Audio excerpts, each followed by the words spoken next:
அஸ்ஸலாமு அலைக்கும். Hi friends, எல்லோரும் எப்படி இருக்கீங்க? இன்றைக்கி நம்ம சேனலில் மார்னிங் பிரேக்ஃபாஸ்ட்டாவோ இல்லை ஈவினிங் ஸ்நாக்ஸாவோ, அதாவது டீக்கு சாப்பிட்ற மாதிரி ஒரு ஹெல்த்தியான ரெசிபி தான் ராகி அடை. இது எப்படி செய்கிறதுங்கிறத பார்த்துடலாம்.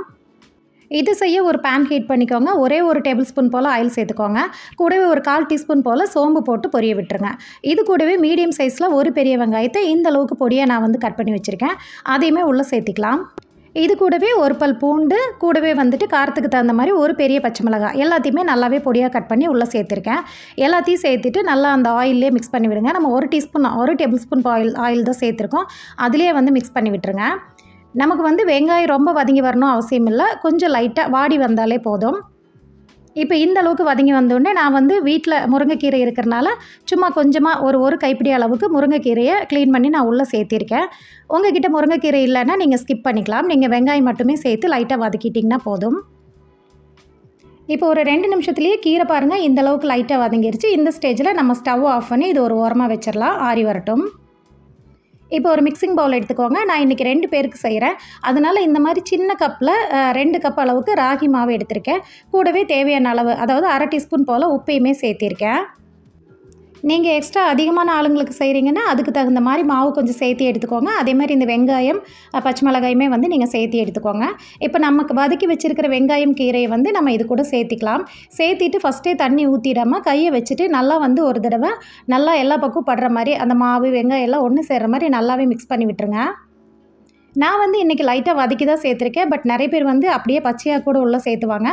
பட் இந்த மாதிரி லைட்டாக வதக்கி சேர்க்கும்போது டேஸ்ட் இன்னுமே கொஞ்சம் நல்லாயிருக்கும். நல்லா கலந்து விட்டுட்டு இப்போ நம்ம கொஞ்சம் கொஞ்சமாக தண்ணி சேர்த்துட்டு நம்ம மிக்ஸ் பண்ணி விட்டுக்கலாம்.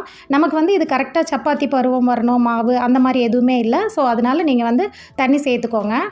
பாருங்கள், இந்த அளவுக்கு கொஞ்சம் லூஸியான கன்சிஸ்டன்சியில் இருக்கணும். அப்போ தான் உங்களுக்கு தட்டி வரும்போது அடை தட்டும்போது உங்களுக்கு கரெக்டாக வரும். இல்லைன்னா ரொம்ப கல் மாதிரி இருக்கும். இந்த ஸ்டேஜில் நீங்கள் உப்பு செக் பண்ணிக்கோங்க. உப்பு கம்மியாக இருந்ததுன்னா கொஞ்சம் சப்பையாக இருக்கிற மாதிரி இருக்கும். ஸோ உப்பு நீங்கள் செக் பண்ணிவிட்டு பத்தலைன்னா நீங்கள் சேர்த்து மிக்ஸ் பண்ணிக்கோங்க. சப்போஸ் உங்களுக்கு தண்ணி கொஞ்சம் அதிகமாகிடுச்சுன்னா லைட்டாக மாவு சேர்த்துக்கோங்க. இப்போ ஒரு பேன் வச்சு ஹீட் பண்ணிக்கிறேன். நான் ஸ்ட்ரைட்டாகவே பேன்லேயே அடை தட்டிக்கிறேன். லைட்டாக தண்ணி தொட்டு நான் அடை தட்டிக்கிறேன். உங்களுக்கு இந்த மாதிரி, அதாவது நீங்கள் ஃபஸ்ட் டைமாக செய்கிறீங்க, இந்த மாதிரி செஞ்சு பழக்கம் இல்லை அப்படின்னா நீங்கள் ஒரு வாழை இலையில் ஆயில் தடவி பண்ணிக்கலாம். அப்படி இல்லைன்னா பெஸ்ட்டு நம்ம இட்லி அவிப்போம் இல்லைங்களா, அந்த துணி அதை நினச்சி போட்டு அதில் நீங்கள் பண்ணினீங்கன்னா உங்களுக்கு நல்லா பர்ஃபெக்டாக வந்துடும். நீங்கள் அதை அப்படியே பேனில் நீங்கள் கவுத்தி எடுத்துக்கலாம். இப்போ இந்த அளவுக்கு, அதாவது ரொம்ப தின்னாக தட்ட முடியாது, ஓரளவுக்கு திக்காக தான் தட்ட முடியும். இந்த அளவுக்கு வச்சுட்டு மீடியம் ஃப்ளேம்லேயே நல்லா ப்ரெஸ் பண்ணி விட்டு தேவையான அளவு ஆயில் சேர்த்திட்டு நம்ம நல்லா வேக வச்சு எடுத்துக்கலாம். இது ரெடி ஆகும்போதே பார்த்தீங்கன்னா உங்களுக்கு நல்ல வாசனையாக இருக்கும். ரொம்ப சூப்பராக இருக்குங்க, கம கமன்னு வாசனையாக. அவ்வளவுதாங்க, ஒரு 10 நிமிஷத்துலேயே பாருங்கள் நமக்கு சூப்பராக ரெடி ஆகிடுச்சு. இது மார்னிங் பிரேக்ஃபாஸ்ட்டாக எடுக்கிற இருந்தால் தேங்காய் சட்னி கூட வச்சு சாப்பிடுங்க, ரொம்பவே சூப்பராக இருக்கும். இல்லை ஈவினிங் டீக்கு சாப்பிட்றா இருந்தால் 1 கப் பிளாக் டீ வச்சுட்டு நீங்கள் சாப்பிட்டிங்கன்னா அவ்வளோ சூப்பராக இருக்கும். 2 எண்ணெய் சாப்பிட்டாலே நல்லா ஃபில்லிங்காக இருக்கும். ரொம்ப ஹெல்த்தியான ரெசிபியும் கூட. நீங்கள் குழந்தைங்கள்லேருந்து பெரியவங்க வரைக்கும் எல்லாருக்குமே கொடுக்கலாம். கீரை இல்லாதவங்க தேங்காய் துருவல் கூட நீங்கள் உள்ளே சேர்த்து மாவு பிசையும் போது பிசைஞ்சிக்கலாம்.